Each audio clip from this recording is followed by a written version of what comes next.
This is my true story. I built my life from nothing, brick by brick, dollar by dollar. My only dream was that my son would carry that legacy with pride. But greed turns even blood into strangers. When I grew sick, he began whispering that I was gone, that I died quietly in my sleep. He even held a party to celebrate my memory, calling it a tribute. But it wasn't a tribute. It was theft wrapped in grief. I didn't die. I was watching. And when I returned, I didn't bring anger. I brought the deed. Before I tell you what happened next, tell me where you're watching from, and please subscribe so my story can reach more people. I spent my entire life building something that would outlive me. It wasn't just wealth. It was stability, legacy, and pride. My hands were calloused from decades of labor, my mind trained by years of careful decisions. Every dollar I earned came from sweat. Every brick I laid came from patience.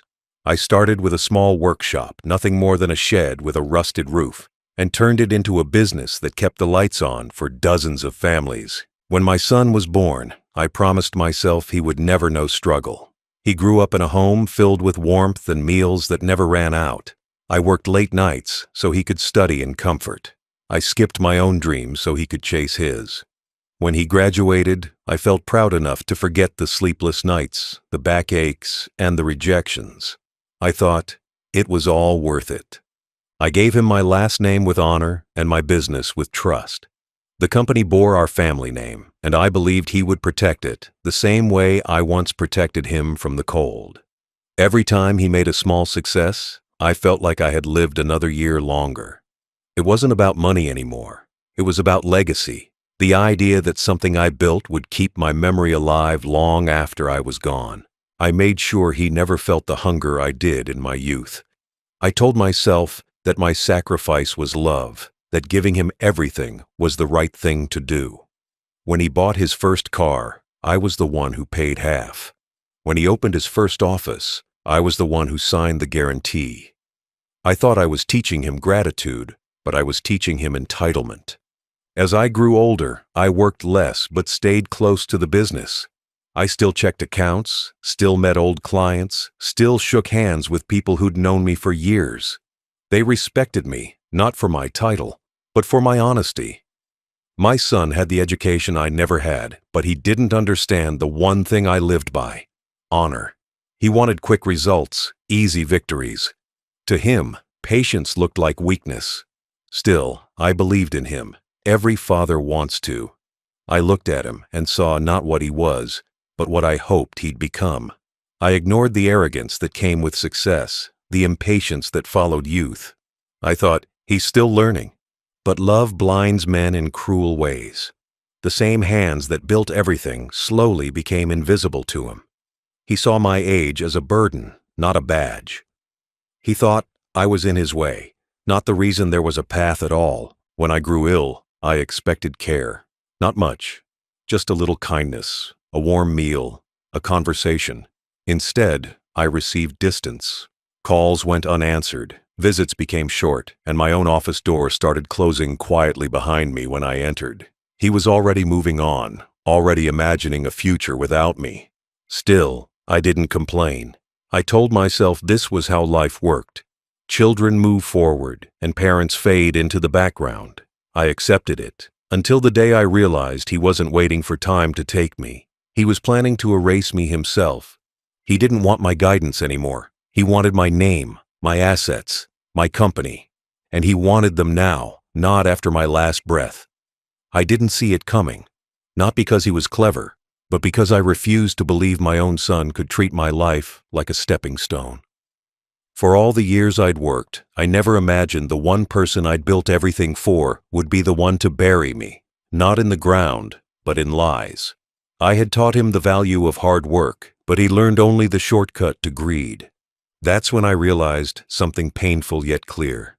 The love I had for him was unconditional, but his love for me was contractual. And that contract had expired the moment he thought I had no value left to give. But what he didn't know was this: old men don't just fade away. Some of us write the final chapter ourselves. Greed doesn't arrive with a bang. It starts quietly, like a shadow growing behind someone you love. I saw the first signs when my health began to falter. I couldn't work as much as before. My steps slowed, my hands shook, but my mind was still sharp. My son, however, had stopped seeing me as a man. To him, I was becoming an obstacle. At first, he started taking small liberties, signing documents without showing me, making decisions behind closed doors, moving money from one account to another for convenience. I thought it was just impatience. I wanted to believe he was learning responsibility in his own way. I ignored the arrogance in his tone, the sighs when I asked questions, the way he stopped addressing me as Dad and started calling me by my first name in business meetings. But greed has a smell. It clings to people who stop seeing others as human beings. My son began to speak to others as if the company was already his. Clients who once came to me now went directly to him. He told them I was retired, even though I came to work every morning. Slowly, I became invisible in the very place I built. Then came the first betrayal. I discovered that he had mortgaged one of our smaller properties, a warehouse I had kept debt-free for decades. When I confronted him, he brushed it off, saying it was for growth. He called me outdated, told me to enjoy my retirement. That word hit harder than any insult. Retirement wasn't peace, it was exile. Soon after, I noticed the company logo change. The old name, the one that bore my initials, was replaced by his. No discussion, no courtesy, just a quiet erasure. My name was still on the legal documents, but not on the doors. Friends began to notice before I did. They'd ask, "Why does your son sound like he's in charge of everything?" I would laugh it off, pretending I was proud, but inside, I could feel my legacy slipping away, inch by inch. It wasn't about money. I had enough to live on. It was about respect. Every father wants to feel that his life's work meant something. But my son wanted power, not pride. He wanted applause, not honor. He wanted my name, but only to use it as a key to unlock his own greed. The real cruelty began when he realized my health was declining.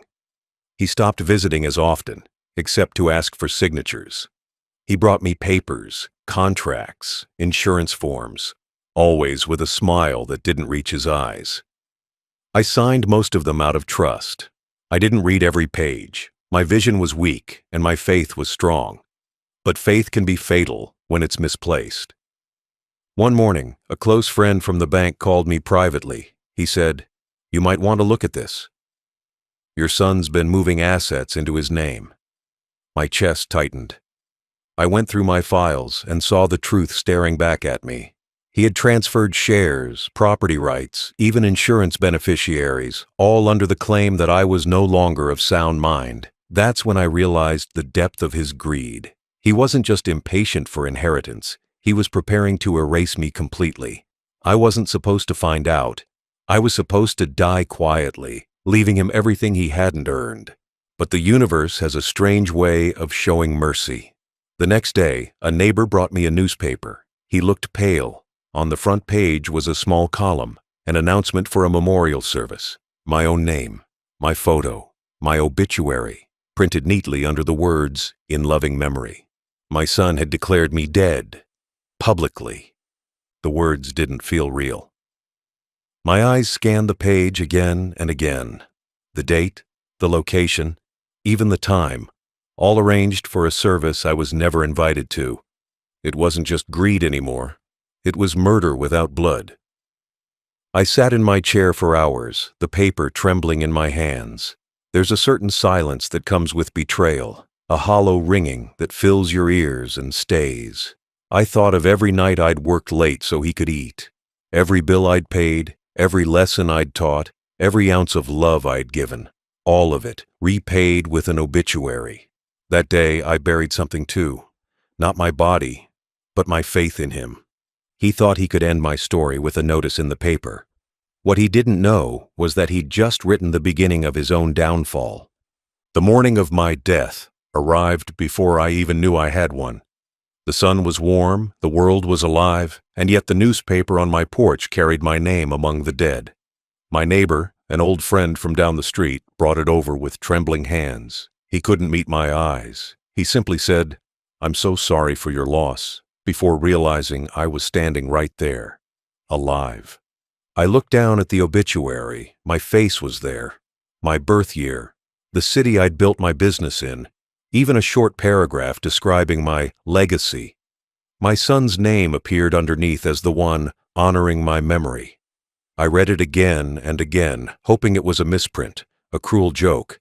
But no, it was deliberate, clean, and planned. The words sounded respectful, but I could feel the rot behind them. It wasn't love. It was greed dressed in sympathy. He had declared me dead to the world. Why? To collect insurance, to claim the business, to seal documents I was still alive to sign. He had gone to every extent, produced false medical certificates, fake signatures, even filed claims with the bank. My own son had forged my death to inherit my life. The betrayal didn't feel real at first. My hands went numb as I held the paper. The words blurred, my breathing slowed, but my mind began to sharpen with an anger that felt older than blood. I thought of all those years when I stayed up counting pennies so he could have a future. I thought of the nights I walked home hungry because he needed new shoes.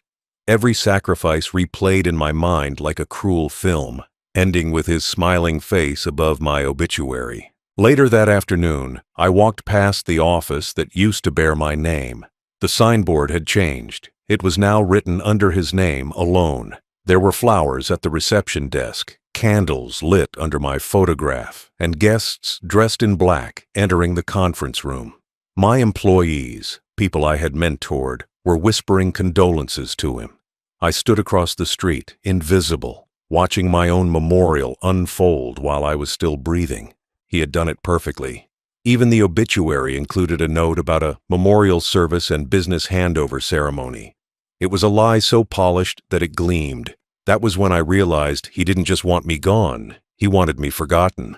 I walked home that evening, not as a broken man, but as a ghost walking among the living. My body trembled, not from weakness, but from the clarity that comes when love dies completely. There's a point where pain transforms into resolve. That night, I reached it. I sat in my study for hours, staring at the documents still in my possession. The house deed, the business incorporation papers, the trust documents. He had taken everything, but not everything. There were still things he didn't know existed, things only I could access. I opened the drawer where I kept the oldest documents, the ones signed when I first built the company. My name was still on them, legally, permanently. No matter what he'd declared in public, on paper I was still alive, and ownership still rested with me. He'd built his empire on the illusion of my death. But illusions fall the moment the truth walks in. I spent the entire night rereading every page, every clause, every signature. My hands were shaking, but my mind was steady. He had declared me dead, but I was about to show him what resurrection looked like.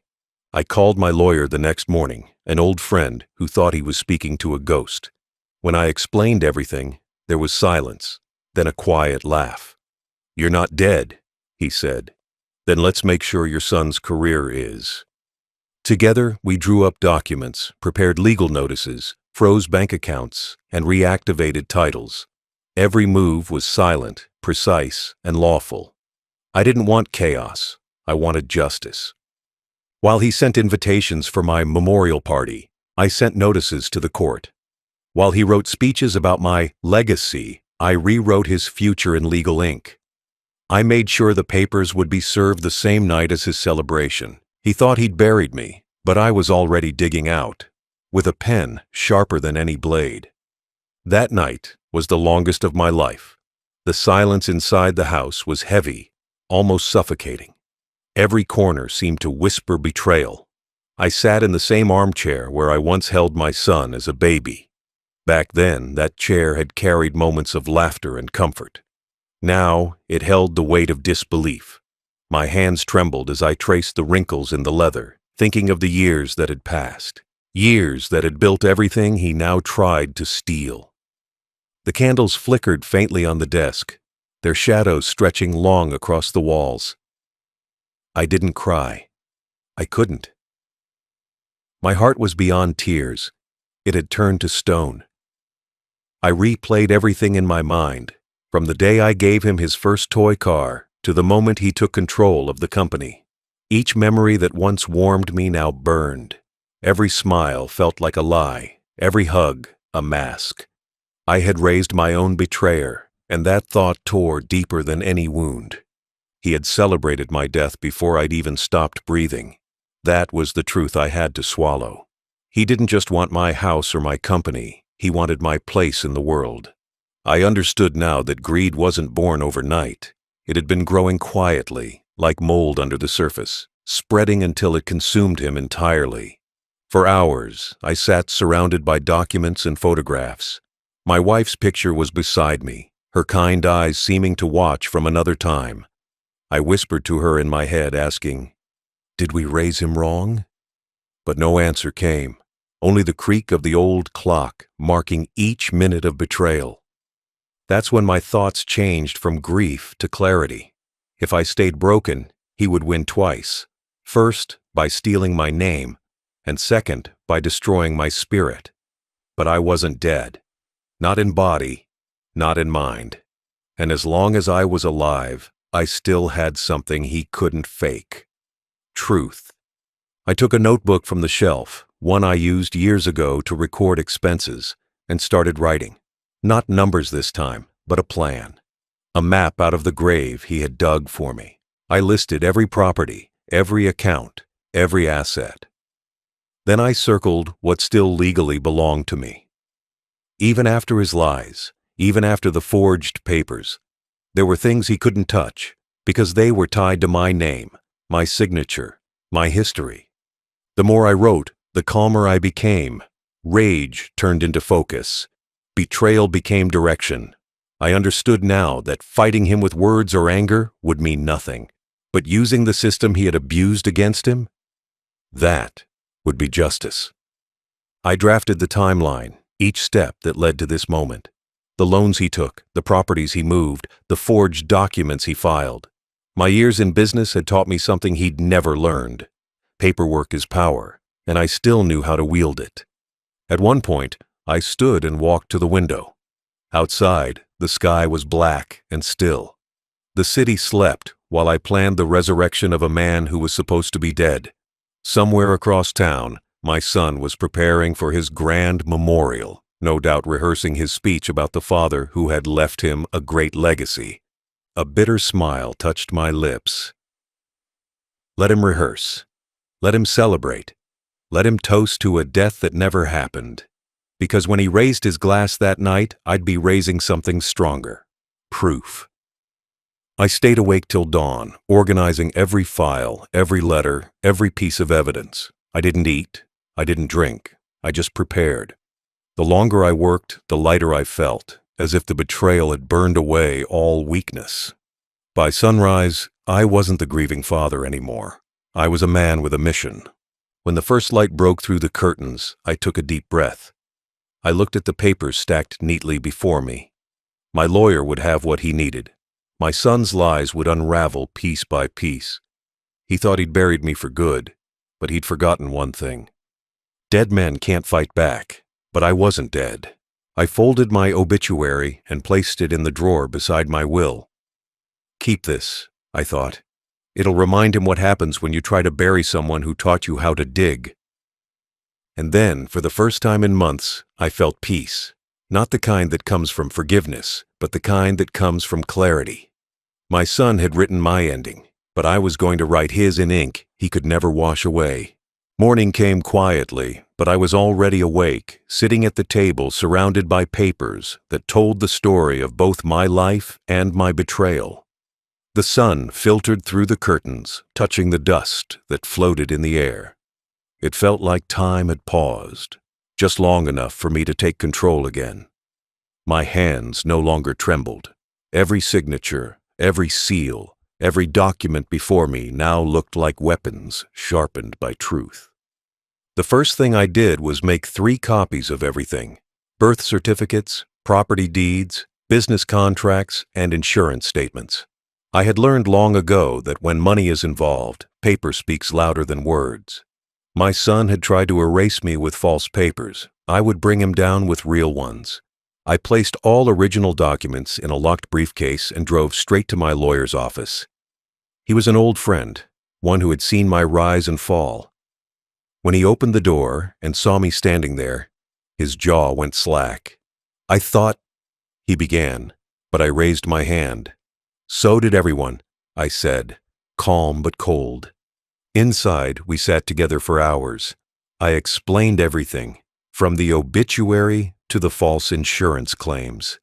He listened without interruption, his pen moving quickly as I spoke. When I finished, he leaned back, eyes full of disbelief. "He's committed fraud, forgery, and defamation," he said slowly. "If we move carefully, we can dismantle everything he's built on your name." We started there. Step by step, we built a plan. Every fraudulent claim would be traced back to its source. Every forged document would be exposed. Every asset that was mine would be legally resecured. I didn't want revenge through chaos. I wanted justice through order. We began with the company. He prepared a notice to the corporate registry confirming my living status, backed by hospital and banking records proving I was alive. Next, we filed an injunction to freeze the company accounts temporarily until ownership was verified. My lawyer smiled grimly as he sealed the documents. "He'll wake up tomorrow thinking he's on top of the world," he said, "and by nightfall, that world will be gone." Then we moved to the properties. One by one, he helped me transfer the ownership of the real estate back under my personal name. Legally, my son had no standing. He had forged signatures, but the original documents were still intact. That meant the law was on my side. By the time we were done, everything he had stolen was already slipping through his fingers. The next step was the most delicate: insurance. My son had claimed my life insurance payout, providing a false death certificate. But with my reappearance, that claim would turn from money to a criminal record. My lawyer drafted letters to the insurance companies, attaching proof of fraud. They would alert the authorities themselves. I didn't need to chase him anymore. The law would. As the documents piled up, I realized something. For years, I had believed that age made me powerless. That was my mistake. Age doesn't weaken a man. It sharpens him. I wasn't a victim anymore. I was the calm before his storm. That evening, I returned home. The house was silent, but not lonely. I poured myself a cup of tea, the same drink he had refused to share with me years ago. The taste was bitter, but it steadied my heart. I looked at the calendar. The date of the memorial celebration was circled in red, 2 days away. I opened a new envelope and placed the legal documents inside. The first page was a court notice confirming that all fraudulent transfers had been nullified. The second was an official deed placing every property back in my name. The third was the insurance company's notice of investigation under his name. Together, they were heavier than any revenge I could imagine. But there was one last thing I wanted to do. Not out of hatred, but out of principle. I wrote a short note and placed it on top of the stack. It read, "You buried me in lies. I'm returning the favor with truth." That night, I didn't sleep much, but for the first time in years, it wasn't because of pain. It was because of peace. I watched the clock tick slowly toward the day my son had chosen to celebrate my death. He had planned to stand before friends and family, speaking of a man he thought he had outsmarted.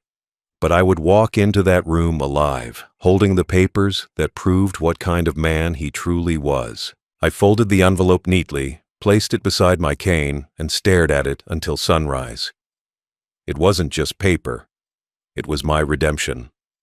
The proof that no matter how deeply buried the truth is, it always finds a way to breathe again. Tomorrow, he would learn that ghosts don't haunt with chains. They haunt with facts. The night my son celebrated my death was colder than I expected, even though the air outside was still. I stood across the street, cane in hand, watching through the large glass windows of the banquet hall he had rented. Golden lights shimmered over crystal glasses, and laughter filled the air. He looked radiant, dressed in an expensive suit, smiling, shaking hands, pretending to be the grieving son hosting a memorial. Inside, my portrait was framed with flowers, candles flickering below it. Guests whispered words of sympathy, some wiping tears, others chatting about how I had been such a good man. My son moved through the crowd with ease, thanking them for coming, milking every ounce of pity. His voice carried confidence. It was the sound of a man who thought he'd won. I waited until the speeches began. He took the microphone, cleared his throat, and began talking about legacy, family, and sacrifice. Words I had once lived by now rolled off his tongue like polished lies. I could almost admire the performance if it hadn't been built on my grave. Every sentence about my greatness and inspiration felt like salt on an open wound. But tonight wasn't about emotion. It was about revelation. As he spoke, I walked toward the doors. The guards stopped me, confused, until I pulled back my coat and showed them the envelope with my lawyer's seal. Their hesitation lasted a moment before one of them, pale and wide-eyed, stepped aside. They must have recognized me. Dead men don't usually need introductions. The room fell silent the moment my cane touched the marble floor. The echo cut through the laughter like a blade. Heads turned, glasses froze mid-air. My son's voice faltered, then stopped entirely. For a moment, he looked as if he'd seen a ghost, and in a way, he had. I walked slowly toward the front, each step deliberate, the envelope pressed under my arm. The smell of flowers and champagne filled the air, mixed with the faint sting of fear. When I reached the podium, I looked at the framed portrait of myself, then at him. His face had gone pale, his lips trembling. Without a word, I placed the envelope on the table beside the microphone. The lawyer, standing near the back, nodded at me. I opened the envelope, pulled out the stack of documents, and laid them one by one on the table. The court order, the title deed, the fraud investigation notice. The room was so quiet, I could hear my own heartbeat. Then I turned to the crowd and said only one thing. He buried me for money. I came back for truth. The silence that followed was heavy. Guests exchanged looks, whispers spreading like wildfire. My son tried to speak, but the words caught in his throat. His hands shook as he reached for the documents, scanning them desperately. His face crumpled when he saw the legal seals. He knew instantly. It was over. I looked around the room one last time. These were the same people who had smiled at me during my lifetime, who had now come to drink to my memory. Their eyes avoided mine. Hypocrisy always hides from the living. My son stumbled backward, trying to explain, but every word made it worse. My lawyer stepped forward and handed the authorities their copies of the investigation papers. Phones started ringing. People began leaving quietly. The celebration had turned into a reckoning. As I turned to leave, I heard his voice crack behind me, a sound that once might have softened me, but not anymore. I walked out of that hall with my head high, the cane steady, and my name reclaimed. Outside, the night air was crisp. I stopped for a moment under the streetlight, breathing deeply. The city was alive again, no longer suffocating me with lies. I could feel my heart beat in rhythm with something I hadn't felt in years: peace. I didn't look back at the building, let him deal with the guests, the police, the humiliation. He had planned to toast to my death. Now he'd drink to his downfall. As I got into the car, I glanced at the folded obituary resting in my coat pocket. I smiled faintly and whispered to myself, "You buried the wrong man." That night, as the car drove away, I didn't feel anger or triumph, only release. The dead don't seek revenge, they seek rest.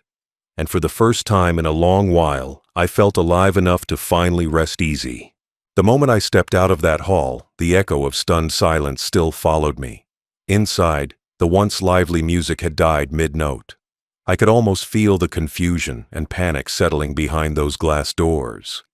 What had been a celebration of my death had turned into a courtroom without walls. The guests were left whispering, their faces pale under the golden lights that now felt more like interrogation lamps than party decor. My son stood frozen at the front, staring at the papers I'd left behind. Those documents weren't just proof. They were a mirror reflecting everything he'd done. The forged signatures, the insurance fraud, the business lies, the false obituary, all laid bare in front of the very people he'd tried to impress. His hands trembled as he turned the pages, the words property reversal and fraudulent declaration glowing under the hall lights like branding irons. He looked around for someone to blame, someone to cling to, but no one moved. The same guests who had toasted him moments ago now avoided his eyes. Hypocrisy is loud during wealth and silent during truth. A few tried to slip out quietly. Others pretended to check their phones, unwilling to witness the downfall of a man who had buried his own father. One of the organizers whispered something to him, trying to calm him, but he shoved the man away. Anger took over, the kind of fury that hides shame. He yelled that it was a misunderstanding, that I was lying, that I was senile. But the lawyer stepped forward, his calm voice slicing through the chaos. He announced that the documents were certified by the court earlier that morning. Every signature was verified. Every claim was legal. My son's mouth opened, but no sound came out. His arrogance drained from him like color from his face. He looked smaller suddenly, not the confident man who strutted through wealth, but a frightened boy caught in his own trap. The cameras that had once been for publicity were still rolling, capturing everything. By morning, his humiliation would be broadcast across every channel that once celebrated his success. I watched from the glass doors for a moment longer, just long enough to see the truth sink in. He tried to reach for the microphone again, his voice cracking as he begged for understanding. But no one listened. The reporters who'd come for a story of legacy had found a scandal instead. His guests began filing out quietly, their footsteps echoing like a slow applause of karma. The banner behind him, in loving memory, fluttered slightly as the air conditioning kicked in. Beneath it, my portrait still stood framed and lit. My eyes in that photo looked calm, peaceful, almost forgiving. I wondered if he noticed. I wondered if it made him realize that the dead he buried had more power than the living fool he had become. Security moved in as the police entered, their uniforms cutting through the crowd. My lawyer handed them a folder, copies of everything, notarized and dated. My son tried to protest, but his voice was nothing now. They escorted him aside for questioning, and the guests turned their faces away, unwilling to see the man they had cheered crumble in disgrace. I didn't stay to watch. There was no need. Justice, once in motion, doesn't require an audience. I turned and began walking down the street, cane steady, the sound of each step matching the beat of my heart. The night air was cool against my face, carrying with it the faint hum of the city. I had walked into that hall as a ghost. I walked out as a man reborn. Behind me, my funeral had turned into his trial. The irony wasn't lost on me. He had buried me to gain a life of luxury, and in doing so, had dug his own grave. I reached the corner where the car waited. The driver opened the door silently, eyes wide as he looked at me. He'd seen the news headlines too. I smiled faintly and nodded. "Drive," I said softly. The car pulled away, the hall shrinking in the rearview mirror until it was just a blur of lights and noise swallowed by distance. Inside the car, I opened my coat and touched the edge of the deed folded neatly in my pocket. The paper was warm from my hand. It was the proof of everything I had built and reclaimed, the symbol of a life restored from betrayal. As the city lights faded behind me, I whispered to myself, he celebrated my death. Tonight, I celebrated my resurrection. I closed my eyes and leaned back, the sound of the road beneath me steady and strong. For the first time in a long time, I didn't feel the weight of age or grief, only freedom, clean, silent, and final. The fallout came faster than even I had expected. By the next morning, newspapers carried the story. Businessman declared dead found alive. Son under investigation for fraud. My phone buzzed nonstop, though I answered none of the calls. Friends, journalists, former colleagues, All wanted to hear the miracle return of the man who'd been buried in a lie. But I wasn't interested in fame or pity. I wanted silence. The world around my son, however, fell apart in slow, painful pieces. His name became a headline for greed. Reporters camped outside his mansion, asking how a man could forge his father's death for money. Former business partners cut ties overnight. The employees who once worshipped him now refused to meet his eyes. Power built on deceit never survives daylight, and daylight had finally come for him. Authorities raided his office first. Boxes of falsified documents, fake invoices, and financial statements were carried out one by one. Cameras flashed as investigators wheeled away computers and files. His face, once plastered across magazines as a self-made visionary, now appeared on news tickers under the words fraud, investigation, and inheritance scandal. The empire he'd stolen from me collapsed in less than 48 hours. At home, I sat by the window of my small rented flat, watching the sunrise. The city outside looked ordinary, but for me, every sound carried a strange calm. The burden of being dead had lifted. I no longer had to hide, no longer had to watch from the shadows as lies replaced my name. I was alive, truly alive, and that was enough revenge for one lifetime. Meanwhile, my son's friends deserted him. The same people who had toasted his success at that false memorial now avoided his calls. He was summoned for questioning by financial authorities, his accounts frozen. The luxury cars disappeared, the mansion emptied, the staff resigned. Within a week, he was living in silence, a silence much like the one he had forced upon me when he pronounced me gone. The irony was poetic. He had once celebrated my death for money. Now, his life was a living monument to shame. He tried to reach me, of course. Calls came from unknown numbers, voicemails full of apologies and desperate pleas. I deleted them all, without listening. Words cannot rebuild trust once it's been buried under betrayal. But I wasn't cruel. I didn't wish him hunger or ruin, only understanding.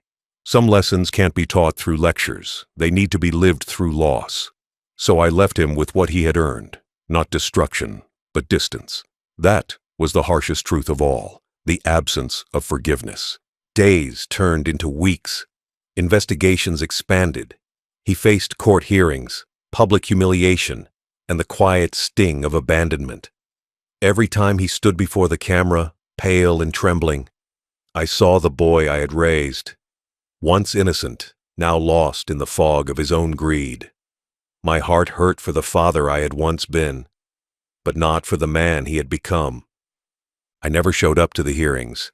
My lawyer represented me, calm and professional. I stayed home, tending to small things, watering plants, brewing tea, cleaning old photo frames. Each small act felt like reclaiming life, one gentle motion at a time. Revenge didn't roar, it whispered peace back into my days. By the time the final verdict came, it no longer mattered to me. The court ruled in my favor. Every property, every company share, every asset returned under my control. His rights were revoked, his credibility gone, but I didn't celebrate. Justice doesn't need celebration, it needs acceptance. One evening, I walked past a park and saw a young father playing with his child. The sound of laughter carried across the air, light and pure. I smiled faintly, remembering a time when I had been that father, full of love and belief. I wished I could go back, change something, fix the cracks before they widened. But time doesn't forgive mistakes, even when the heart does. A few months later, I heard my son had left the city. No one knew where he went. Some said he moved west, trying to start anew under a different name. Others said he was in therapy. I didn't ask. Let him find peace in his own way. My part of the story had ended. Now, my home was small but warm. I had few possessions, but they were mine, honest, earned, and quiet. Each night, I sat by the window with a cup of tea, watching the moon rise. I no longer saw betrayal when I looked at the sky, only survival. He had celebrated my death. I had mourned his humanity. In the end, we both buried something that night. He buried truth, and I buried my love for him. Peace did not come overnight. It arrived slowly, like dawn seeping through heavy curtains, quiet, hesitant, and almost shy. After that night, I sold what was left of my business, not for wealth, but for closure. Money had lost its meaning the moment my own son tried to bury me with it. I wanted nothing that could be taken or traded again. What I sought now was silence, the kind that heals rather than hides. I moved far away from the noise of the city, settling in a small cottage near the countryside. The first morning there, I woke to the sound of birds instead of phone calls. The air smelled of soil and rain, not ink and betrayal. My cane rested beside my chair, unused for a moment as I stepped outside to feel the grass under my feet. For the first time in years, my heart didn't race with worry or anger. It simply beat, steady and alive. I brewed tea on a small wooden stove, poured it carefully, and sat by the window. The cup trembled in my hands, not from age, but from something deeper, the realization that I was finally free. The steam rose gently, and I watched it curl upward, disappearing into sunlight. I smiled faintly, remembering the day my son spat into my tea. That memory used to sting. Now it only reminded me how far I'd come. In the afternoons, I took walks along the quiet lanes where the fields stretched wide and endless. Strangers nodded as I passed, kind faces with no expectations or hidden motives. They didn't know who I was or what I had done. To them, I was just an old man with steady steps and a calm expression. And that anonymity, that peace of being no one, was a gift more precious than any fortune. Sometimes I helped the local children with their homework or shared stories about work and patience. They listened, wide-eyed, as if hearing about a world that didn't exist anymore. A world where promises were kept and hands built things out of love. They reminded me of simpler times, when life was measured not by what we owned, but by what we shared. I kept a small garden behind my cottage. It started with just a few flowers, but soon grew into rows of herbs, vegetables, and wild blooms. Every seed I planted felt like reclaiming a part of myself, a quiet rebellion against everything false and cruel. The soil didn't care who betrayed whom. It only gave back what was tended with care. I found comfort in that fairness. Nature never lies. At night, I sat on the porch with a blanket draped over my knees, looking up at the stars. I often thought about my son, where he was, what he was doing, whether he had learned anything from what happened. I didn't hate him anymore. Hatred is a chain that binds the one who wears it, and I had broken enough chains for one lifetime. What I felt instead was something softer, sorrow, perhaps, or pity. He had traded peace for greed, and I had traded him for freedom. The news still mentioned him occasionally. Former businessman facing legal troubles. Assets seized in ongoing investigation. I didn't clip the articles. I didn't even finish reading them. My revenge was not his suffering. It was my survival. Every quiet breath I took was proof that he hadn't destroyed me. I began to write again. Small notes, reflections, and lessons I wanted to leave behind. Not for him, but for anyone who would one day need them. I wrote about kindness without naivety, about strength without cruelty. I wrote about how silence can be louder than shouting, and how sometimes justice doesn't need to roar, it just needs to exist. When neighbors visited, they often said my house felt peaceful, like it carried some kind of calm air around it. I would smile and say, "Peace takes work." They didn't know how much work it truly had taken. The years of pain, betrayal, loss, and quiet rebuilding. But I didn't need them to. The peace I found wasn't for display. It was for me. Each evening, as the sun dipped behind the hills, I poured myself another cup of tea. No bitterness, no resentment, only warmth. I watched the steam rise again, like a quiet soul finding its way home. In that stillness, I realized that the best revenge wasn't wealth or power. It was peace, honest, hard-earned, and completely my own. Now, as an old man, I look back on everything, not with anger, but with clarity. Time has a way of sanding down the rough edges of memory, turning even the sharpest pains into lessons. My story isn't about revenge anymore. It's about survival, dignity, and the quiet justice that life eventually delivers to those who wait without losing themselves. Sometimes, I still sit on the porch in the evenings, my tea steaming gently beside me, and think about that night. The night my son toasted to my death. I remember how the lights flickered, how laughter filled the air, and how I walked into that hall as a ghost among the living. I thought I would feel hatred when I saw him that night.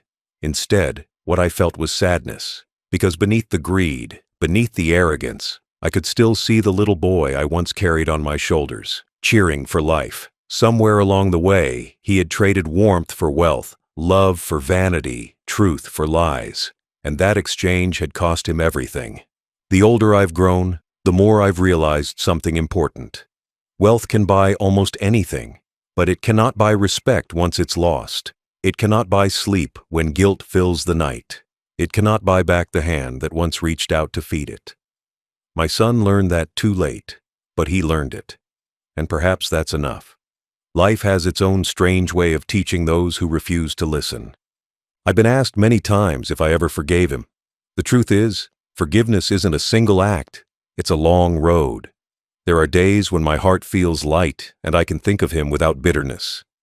And there are days when I still feel the echo of what he did, like a bruise that never fully fades. But I learned to live with that echo. Forgiveness, I realized, is not for the one who hurt you. It's for the one who chooses peace over poison. I never reached out to him again, not because I wanted him to suffer, but because I wanted him to face the silence he created. That silence was his mirror. I had lived too many years in it myself, wondering where I went wrong, wondering if love could have saved him. But love without respect becomes self-destruction. I had to stop loving him in the way that hurt me. Now, my mornings are quiet, my life simple. I read, I tend to my garden, and I sometimes write my thoughts on paper that no one will ever read. Perhaps one day someone will find these words and see not just a story of revenge, but of rebirth, because that's what this truly is, a resurrection of dignity. I've learned that betrayal doesn't define you. How you rise after it does.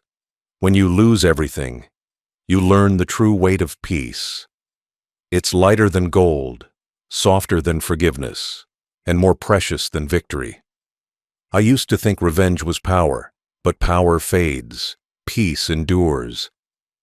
Every once in a while, I hear stories about sons and daughters turning against their parents, about families breaking under the same greed that once tore mine apart. I never judge them. I only sigh softly, because I know the pattern too well. Sometimes love spoils when it isn't balanced with respect. Sometimes the very people you raise to protect you become the ones who strip you bare. But life, like water, always finds its balance again. I no longer think of myself as a victim. Victims wait for pity. Survivors build peace. And I built mine with the same hands that once built everything for my son. These hands may tremble now, but they're clean. That's all I ever wanted, to leave this world with clean hands and a steady heart. As night falls and the wind moves gently through the trees, I whisper a quiet thought to myself. It's not a prayer, not a curse, just a truth I've come to understand. He celebrated my death to gain everything. But in doing so, he lost the only thing that mattered, his father. And when I finally set down my tea and close my eyes, I feel no anger, no grief, only peace. Because in the end, justice didn't come from courts or deeds or money. It came from endurance. I outlived the lies. I reclaimed my name.